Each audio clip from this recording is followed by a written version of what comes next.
comprendre et je n'ai pas encore tout saisi dans la complexité de l'arrangement français. De là parler d'un modèle, c'est encore une autre histoire. Donc, la question que je pose avec ce cas, c'est le fait de savoir quelle est l'échelle pour la gestion intégrée par bassin versant. Et je vais essayer de voir avec une enquête empirique qui a été menée dans le bassin de Thau. Je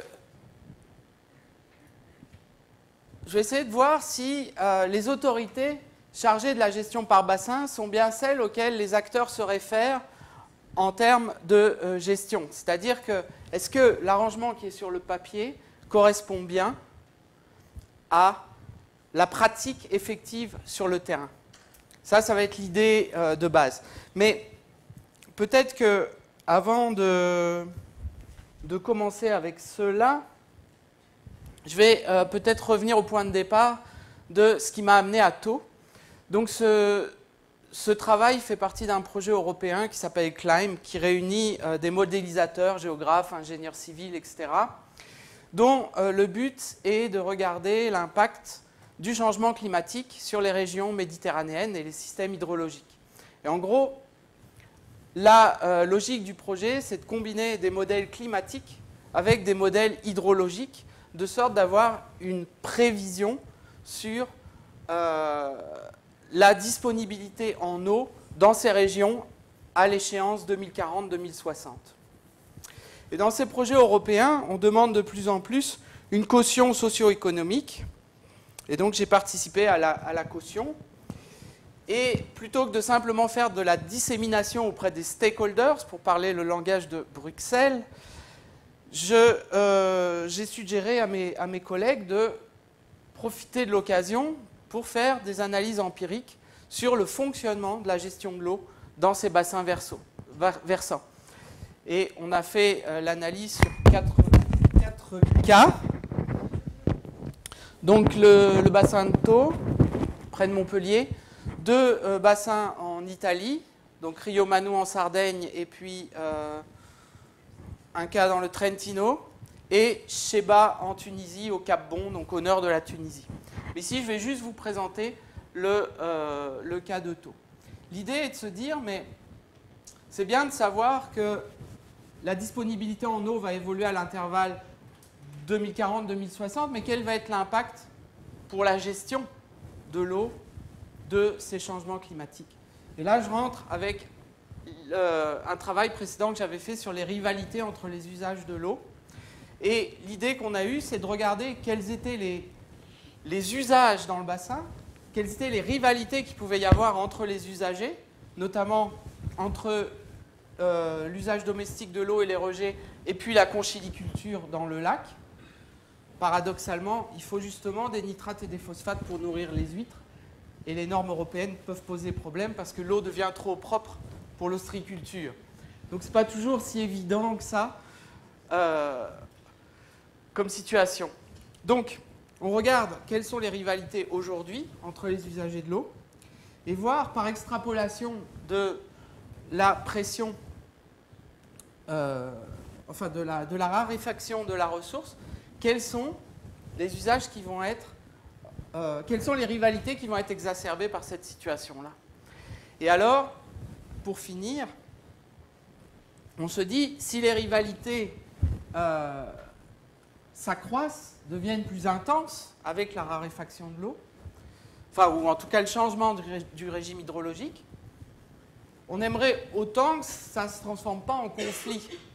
Et dans ce cadre-là, quel va être le rôle des autorités publiques? Est-ce que les autorités publiques ont effectivement un rôle à jouer dans la résolution de ces rivalités d'usage? Et c'est pour ça que je vais regarder ici dans cette étude quel rôle jouent les autorités publiques? Est-ce qu'elles sont considérées importantes ou pas importantes par les acteurs? Est-ce qu'elles sont centrales dans la gestion de l'eau? Ou bien est-ce que les usagers, finalement, s'auto-organisent d'une certaine manière?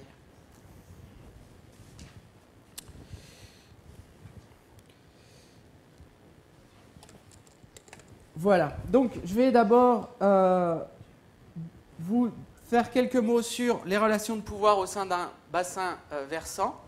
J'irai très brièvement sur la méthode pour ensuite vous présenter le bassin de taux et les résultats de l'enquête qui a été menée. Alors tout d'abord, les relations de pouvoir. Ici, on a une photo de Sète et de la mer, et la lagune de Thau est juste de l'autre côté. Vous allez voir. Donc la question à laquelle je veux répondre ce jour, qui est une partie de ce grand questionnement que je vous ai présenté maintenant, est-ce que les autorités de bassin jouent un rôle pivot dans la gestion par bassin hydrographique? L'idée de base, le maître mot du politologue, en fait, c'est qu'il existe un écart entre les arrangements institutionnels formels, c'est-à-dire les procédures qui sont organisées dans la loi, et puis les pratiques réelles des acteurs. Et dès lors qu'on se retrouve dans un secteur où finalement tout le monde respecte les règles formelles, le politologue est très déçu parce que finalement le travail du juriste suffit. Donc le but, c'est véritablement de voir cet écart entre les textes et la pratique. Le deuxième point de départ, le deuxième postulat, c'est que les autorités publiques sont impliquées dans l'allocation de l'accès et des usages de l'eau. Alors, de quelle manière? Finalement, le premier rôle des autorités publiques, c'est d'être les garantes des règles, c'est d'être les garantes du droit. Que ce soit les réglementations publiques qu'elles adoptent, ou que ce soit la garantie des droits de propriété, qui est une obligation constitutionnelle des autorités publiques. Alors, elles agissent de deux manières. Une manière qui nous semble très évidente, elles édictent des règles. On peut penser que, je ne sais pas, le canton de Vaud, par exemple, peut limiter l'utilisation d'un certain nombre de produits phytosanitaires dans l'agriculture. Donc, on va prendre une décision. Cette décision va être appliquée avec des fonctions de police, de contrôle, des sanctions, etc.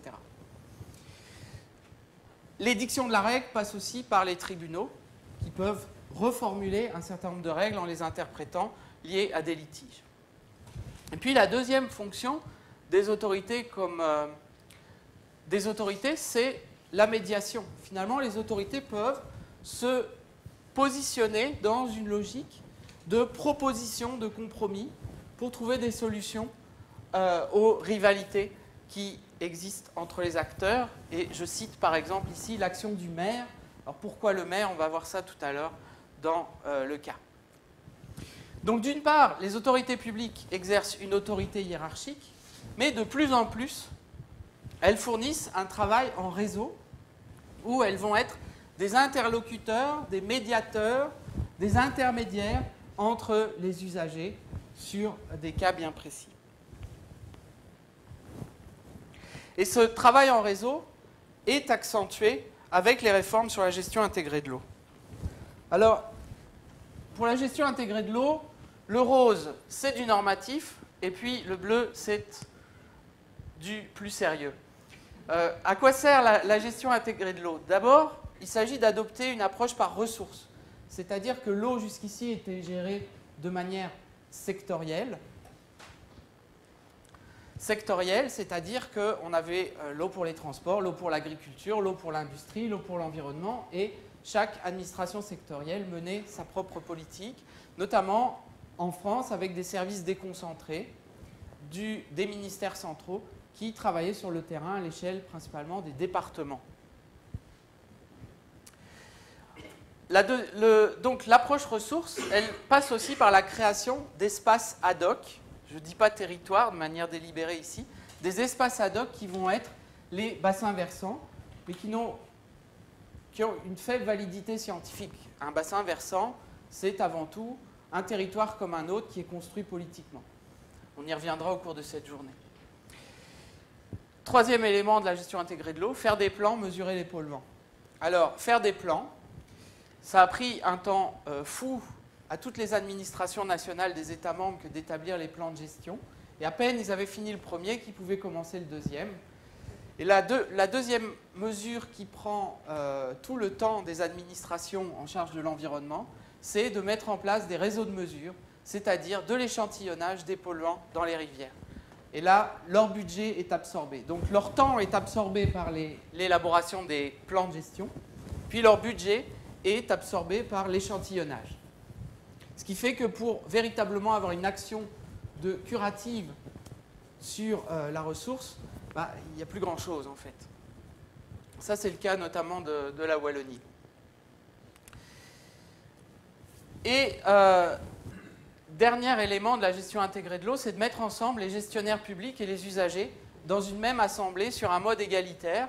Donc en France, les autorités déconcentrées de l'État se retrouvent partie prenante dans un processus plus large, alors même que dans le passé, elles exerçaient davantage leur action de manière hiérarchique, selon l'autorité de la chose publique.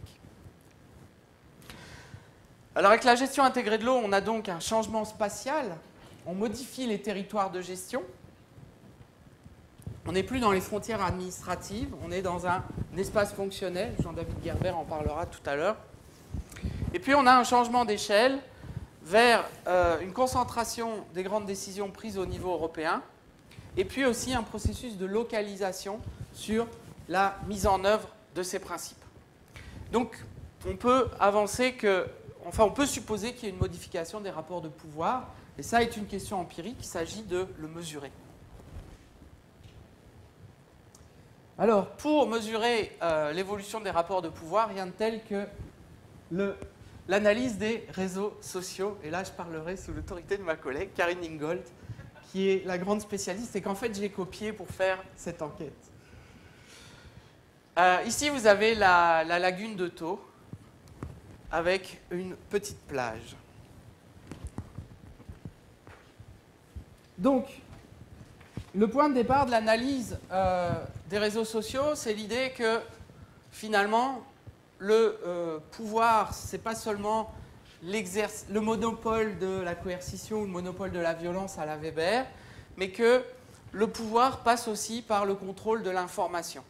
Et je reprends une citation de Manuel Castells qui dit que la communication et l'information ont été des sources fondamentales de pouvoir et de contre-pouvoir, de domination et de changement social. Donc, on va saisir le pouvoir, non pas de manière formelle, mais de manière réputationnelle et relationnelle. C'est-à-dire qu'on va regarder comment des usagers, dans un espace politique donné, perçoivent l'influence de l'un ou de l'autre sur leur propre comportement, voire perçoivent leur propre influence sur les autres. C'est l'analyse réputationnelle. Et l'approche relationnelle, c'est de voir dans quelle mesure ces usagers, ces acteurs, ont des relations fréquentes, entretiennent des échanges plus ou moins fréquents entre eux et s'échangent de l'information, mais aussi se voient, discutent à fréquence régulière.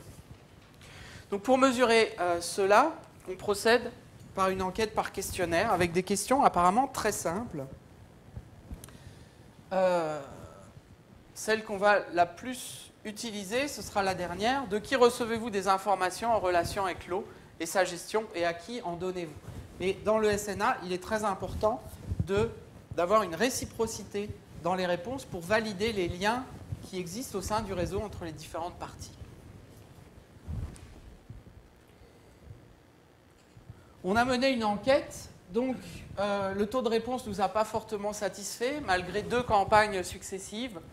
On a en tout envoyé 43 questionnaires et reçu 20 questionnaires. Ce qui nous sauve, c'est que les acteurs les plus importants du bassin ont répondu. Heureusement d'ailleurs, sinon je ne serais pas là. Alors, je vais vous présenter maintenant un peu le bassin de Thau. Tiens, j'ai remis la même photo. Alors, le bassin de Thau se situe au sud-ouest de Montpellier, autour de la ville de Sète. Et il est principalement caractérisé par une lagune, la lagune de Thau, qui se trouve ici, avec une particularité de cette lagune qui est l'élevage d'huîtres et de moules, qui représente un tiers de la surface de la lagune. On a un approvisionnement en eau intermittent par les rivières du bassin, sauf la Veine, tout en haut à votre droite, qui coule de manière régulière. Sinon, ce sont des épisodes de pluie. La lagune fait 75 km², elle a une profondeur moyenne de 4 mètres. Alors en termes d'usage, on a tout d'abord la production ostréicole. 13 000 tonnes d'huîtres par an, 2 500 tonnes de moules, 1/10 de la production française qui est produite dans l'étang de Thau. Donc une importance économique majeure de cette activité. Sinon, sur les terres, on a, mis à part les villes, où on va retrouver notamment Sète ici, et puis des plus petites agglomérations autour de l'étang, et Villeveyrac qui se trouve tout là-haut. Je dois avoir un pointeur, ce serait mieux. Qui se trouve tout là-haut. On a quoi? On a d'abord de la garrigue, donc un espace laissé sauvage. Ensuite, des terres agricoles, principalement des vignobles, mais aussi beaucoup de terres abandonnées du fait de la politique de limitation des vignobles dans le Languedoc-Roussillon, subsidiée par l'Union européenne dans les années 90. On a peu d'irrigation, sauf à Villeveyrac, qui a sa propre source d'eau d'exor, d'eau tirée des mines. Sinon, quasi pas d'irrigation pour le moment. Et une pression très forte à l'urbanisation, comme banlieue de Montpellier. Le tram arrive à Villeveyrac. Donc, si je pointe, le tram arrive à peu près, je l'avais mis. Villeveyrac, c'est là.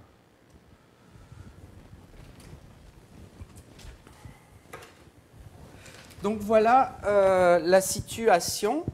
Ici, vous avez les parcs à huîtres et les pieux pour les moules de Bouchot. Et puis cette photo qui montre un petit problème dans le lac, c'est le taux de mortalité élevé des huîtres. Donc tout ce qui est en blanc ici, des carrés, sont des huîtres mortes. On a un problème dans le bassin. Alors au début, on pensait que c'était la pollution, mais maintenant il y a une histoire de virus, une espèce d'herpès virus qui contaminerait les huîtres. Je ne vais pas rentrer dans le débat, mais les producteurs sont très inquiets. Beaucoup ont fait faillite parce qu'ils perdent plus de 2/3 de leur production avec cette maladie.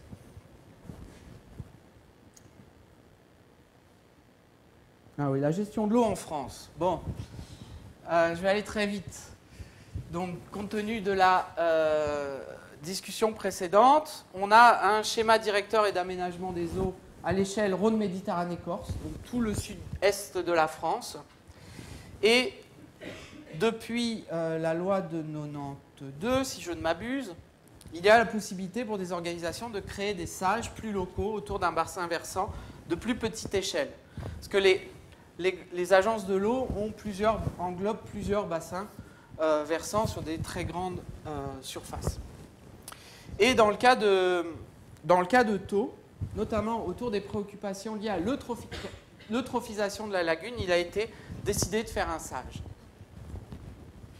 Et donc on a une... Est-ce que j'ai un schéma après ?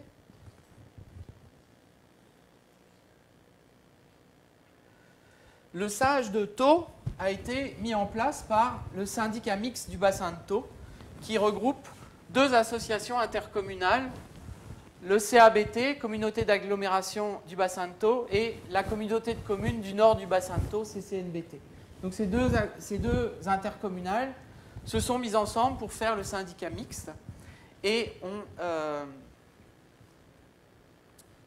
réalisé un SAGE spécifique pour le bassin de Thau. Alors ici, donc, on a un espace fonctionnel qui est le territoire du SAGE en pointillé, qui en fait reprend les communes du SMBT, sauf une, Mireval, qui n'est pas dedans. Et puis on a un autre espace fonctionnel qui est le SCOT, le schéma local d'aménagement du territoire, qui est en rouge. Et on voit déjà que les espaces fonctionnels ont une forte tendance à se chevaucher les uns les autres. Dernier élément sur les échelles, c'est le projet Aquadomitia, qui va prendre l'eau du Rhône et qui avait pour projet de l'emmener à Barcelone. Alors il n'est pas allé jusque Barcelone, mais il est opérationnel depuis juillet 2012. Et donc, le bassin de Thau dispose potentiellement d'un approvisionnement en eau brute en quantité illimitée parce que ça vient du Rhône. Alors, qu'est-ce que je peux vous présenter comme résultat de l'enquête? Ah, j'ai pas ouvert. Je recommence. Enfin, pas tout depuis le début. Mais je vais l'ouvrir en... Je l'ai mis en PDF plutôt qu'en PowerPoint parce que j'ai un problème avec un schéma. Le voilà.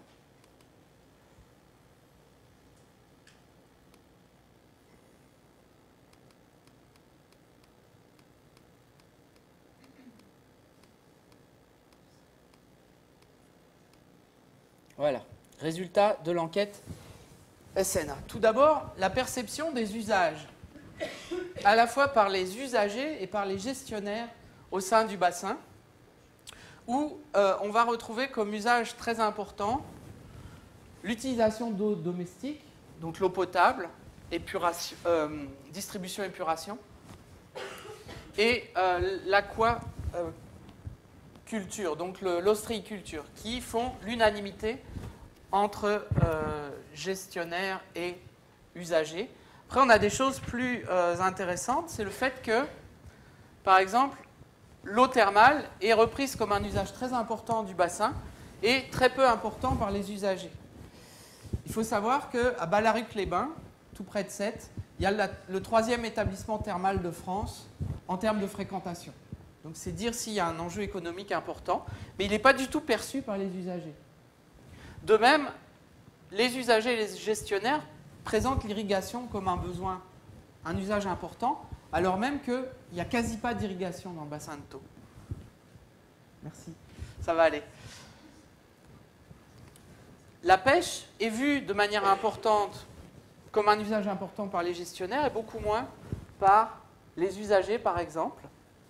Donc on voit qu'on a des écarts on a des écarts dans les perceptions par rapport à la mesure de l'importance des usages qu'on pourrait faire de manière extérieure.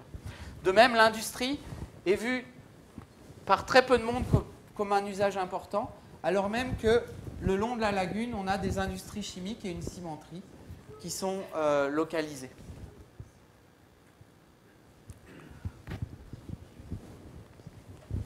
Donc des perceptions dans les différences d'usage. Deuxième élément, et là on rentre dans le cœur du SNA, sur l'intensité des relations. Alors, qu'est-ce qu'on a mesuré? On a mesuré les contacts hebdomadaires et mensuels entre différents usagers et gestionnaires. Et on va retrouver ici les usagers et gestionnaires qui ont des contacts les plus fréquents au sein de l'arrangement institutionnel du bassin. Et ce que ce schéma nous dit, c'est que finalement, on a un acteur qui est dans une position centrale, qui est le syndicat mixte du bassin de Thau, donc l'organisation qui est en charge de mettre en œuvre le SAGE de Thau, qui est finalement l'autorité de bassin locale. Et ce que le SMBT fait finalement, c'est qu'il met en relation différents clusters, différents groupes d'acteurs.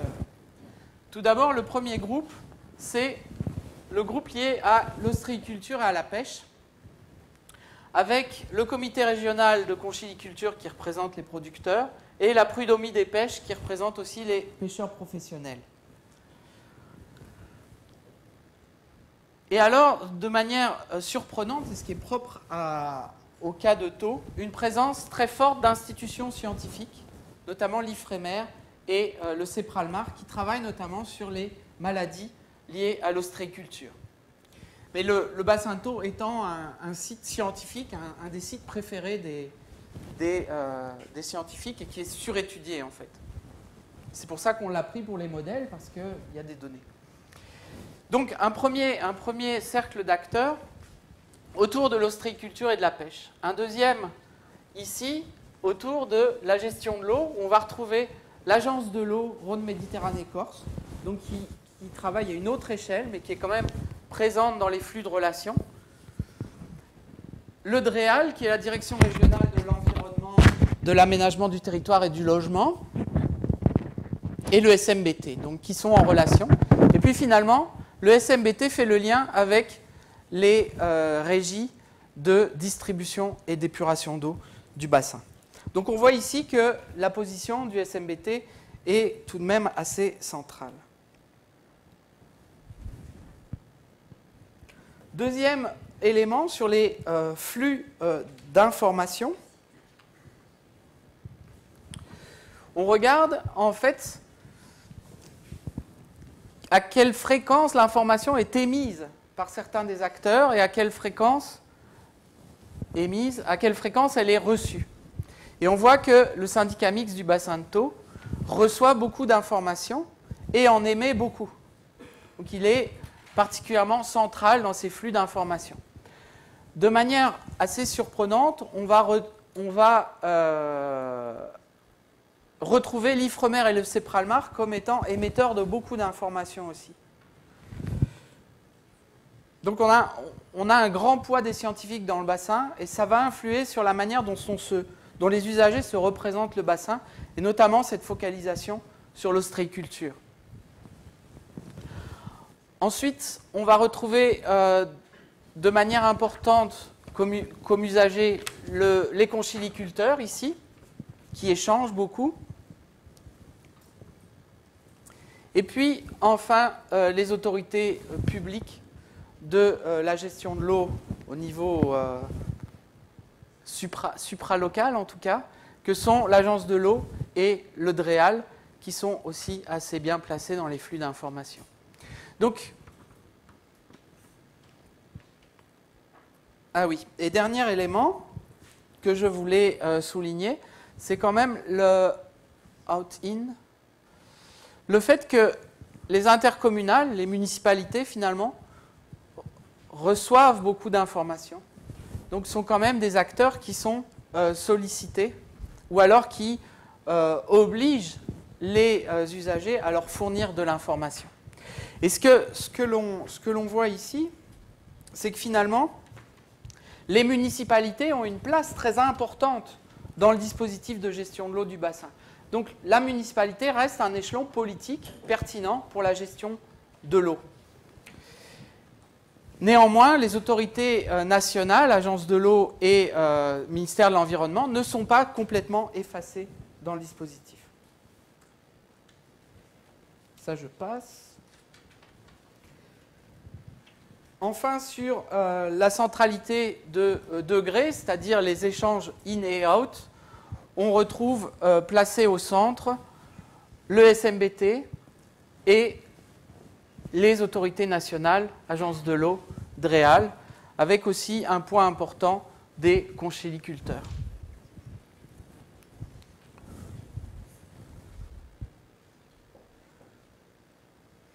Voilà l'intérêt d'aller. C'était au mois d'octobre ou novembre. Vous comprenez pourquoi j'ai quitté la Belgique pour aller faire des études de cas.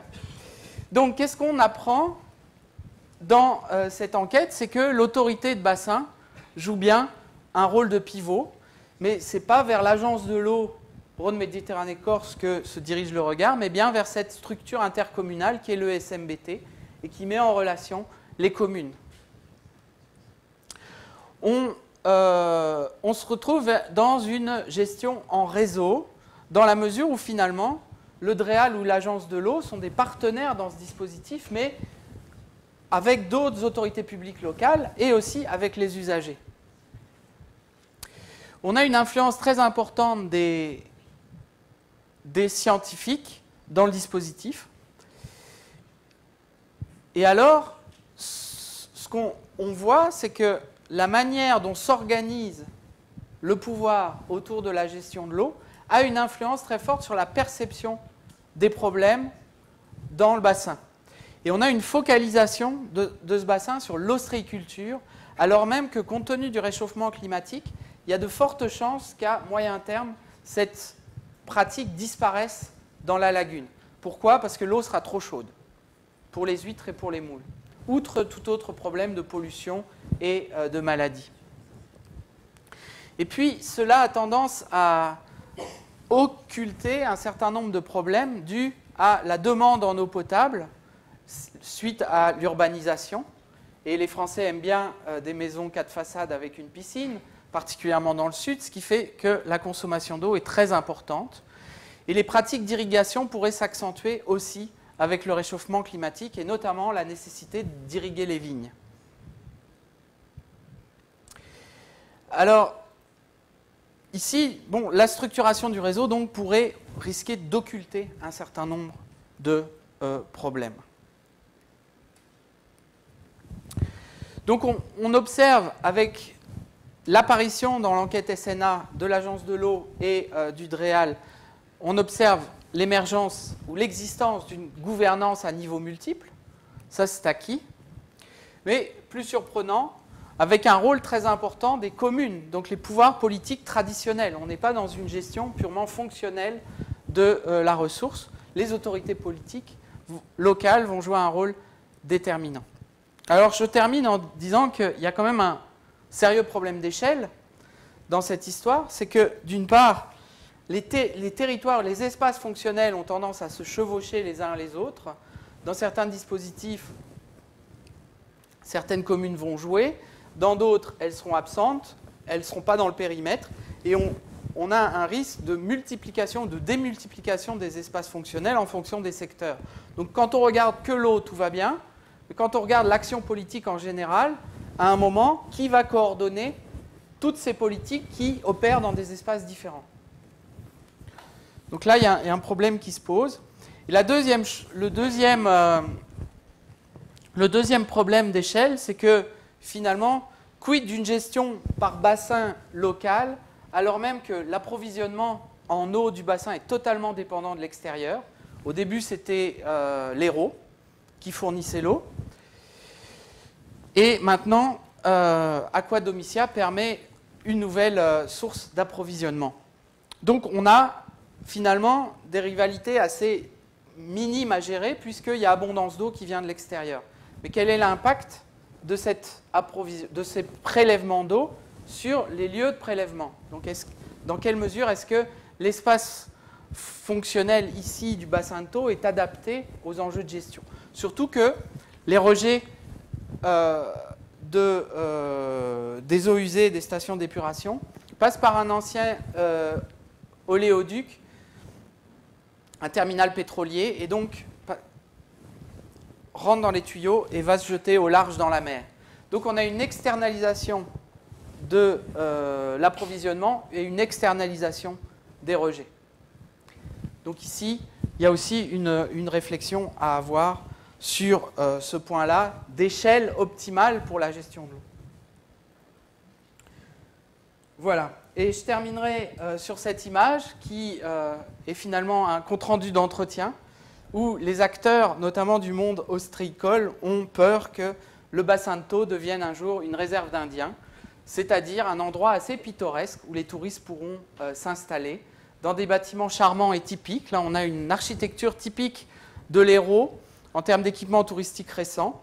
Et peut-être que finalement, un jour, on ira voir les parcs à huîtres juste pour la beauté des choses, mais plus du tout comme activité économique. Je vous remercie de votre attention.